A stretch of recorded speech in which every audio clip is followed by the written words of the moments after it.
Welcome to Pradeep 41. இன்னைக்கு நம்ம என்ன வீடியோ பார்க்க போறோம்னா, அறிமுக இயக்குனர் ஜித்து அஸ்ரப் டைரக்ஷன்ல குஞ்சுச்சோ கோபன் பிரியாமணி நடிச்ச ஆபீசர் ஆன் டியூட்டி இந்த படத்தோட மூவி ரிவ்யூ தான் பார்க்க போறோம். ஸோ வாங்க வீடியோக்குள்ள போகலாம். வீடியோக்குள்ள போறதுக்கு முன்னாடி மறக்காம பிரதீப் 41 சேனலை சப்ஸ்கிரைப் பண்ணிடுங்க.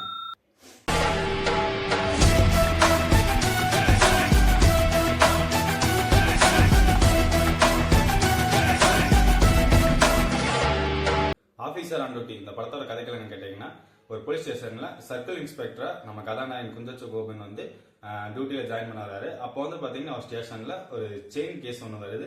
அப்போ வந்து இந்த செயின் வந்து டூப்ளிகேட் செயின் சொல்லி எதிர்த்தரப்புன்னு சொல்லும்போது வந்து அந்த ஆள் வந்து சொல்றாரு, இல்ல சார் இது வந்து ஒரிஜினல் செயின் தான், நான் தான் வாங்கினேன், என் ஒய்ஃபோட ஆப்ரேஷனுக்காக வந்து நான் அதை அடமானம் வைக்க போனேன். பட் என்னன்னா அங்க வந்து அவங்க முன்னாடி வந்து செக் பண்ணன்னு சொல்லி வேற நகையை காட்டி இது பண்ணிட்டாங்க. ஆனா கன்ஃபார்ம் சொல்றேன், இந்த நகையை வந்து நான் வந்து வாங்கினது உண்மைதான் அப்படின்னு சொல்லி இவர் சொல்லும் போது, சரி இது சாதாரண ஒரு செயின் கேஸ் தானே, நம்ம என்னன்னு சொல்லி பார்த்தலாம்னு சொல்லி குஞ்சச்சோ கோபன் உள்ள வராரு.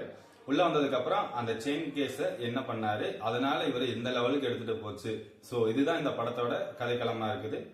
இந்த படத்தோட பிளஸ் பாயிண்ட் என்ன சொல்லணும்னா, ஃபர்ஸ்ட் நான் கதைக்களத்தை சொல்லுவேன். அறிமுக இயக்குனர் ஜித்து அஸ்ரப் தான் வந்து இந்த கதையை வந்து ரைட் பண்ணியிருக்காரு.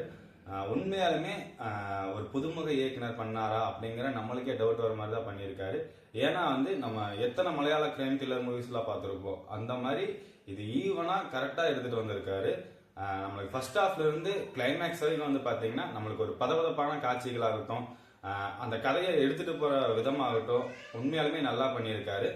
அதே மாதிரி இதுல வந்து ரைட்டர் சொல்லணும் ஜாகி கஃபீர் உண்மையாலுமே இந்த கதைக்குண்டான ரைட்டிங் பண்ணி மிரட்டி விட்டுட்டாரு. இவர் ஆல்ரெடி நிறைய படங்களுக்கு வந்து ரைட்டிங் பண்ணியிருந்தாலும் இந்த படத்துக்கு வந்து வேற லெவல்ல ஒரு ரைட்டிங் பண்ணி அருமையா கொடுத்திருக்காரு. இந்த படத்தோட சினிமாட்டோகிராஃபர் ராபி வர்கீஸ் ராஜ், இவர் வந்து பாத்தீங்கன்னா இந்த கதைக்கு என்ன கொடுக்கணுமோ அந்த சினிமாட்டோகிராஃபியை நீட்டா பண்ணியிருக்காரு. அதே மாதிரி குஞ்சச்சோ கோபன் வந்து பதட்டப்படுற ஷாட்ஸ் எல்லாம் பாத்தீங்கன்னா வந்து நம்மளே பதட்டப்பட்டா எப்படி இருக்கும் அந்த தேட்டர்ல, அத மாதிரி நீட்டா கொடுத்திருக்காரு ராபி வர்கீஸ் ராஜ். இந்த படத்தோட மியூசிக் ஜேக்ஸ் விஜய் வந்து பாத்தீங்கன்னா ஒவ்வொரு சீக்வன்ஸும் வந்து பாத்தீங்கன்னா பதட்டமான சூழ்நிலை நமக்கு ஒரு பதட்டம் ஏற்பட்டா எப்படி இருக்கும் அப்படிங்கறது அந்த மியூசிக்ல வந்து நீட்டாவே சொல்லியிருக்காரு. எனக்கு வந்து இதுல மியூசிக் வந்து செகண்ட் ஹாஃப்ல இருந்து எனக்கு ரொம்பவே பிடிச்சிருந்துச்சு. ஏன்னா ஒவ்வொரு ஃபைட் சீக்வன்ஸ் ஆகட்டும், அந்த பதட்டமான சூழல் ஆகட்டும், அதுக்கெல்லாம் வந்து கணக்கச்சிதமான இசையை வந்து ஆடியன்ஸுக்கு நல்லா கொடுத்திருக்காரு.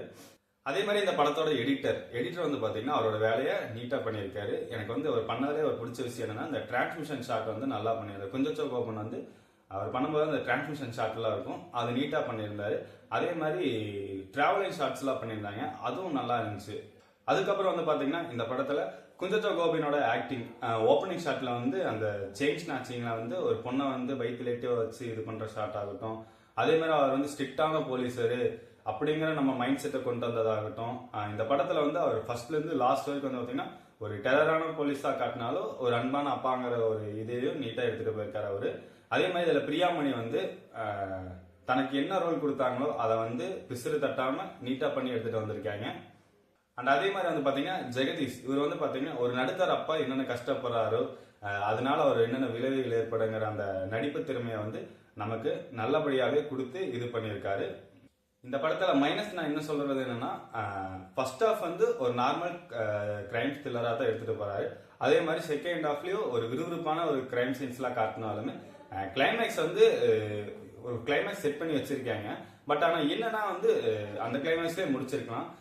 செகண்ட் கிளைமேக்ஸ் வந்து ஹீரோக்காக ஒரு தனி ஒரு கிளைமேக்ஸ் காட்டின விதம் வந்து நம்மளுக்கு ஒரு ஸ்டாட்டிஃபிகேஷனாவே இல்லை, இதை வந்து இதுலயாவே முடிச்சிருக்கலாமோ அப்படிங்கிற எனக்கு அந்த ஃபீல் தான் இருக்குது. ஸோ இந்த படம் உண்மையாலுமே தமிழ் ஆகட்டும் மலையாளம் ஆகட்டும் ஒரு செம்ம ஒரு கிரைம் த்ரில்லர் மூவியாவே இருக்குது.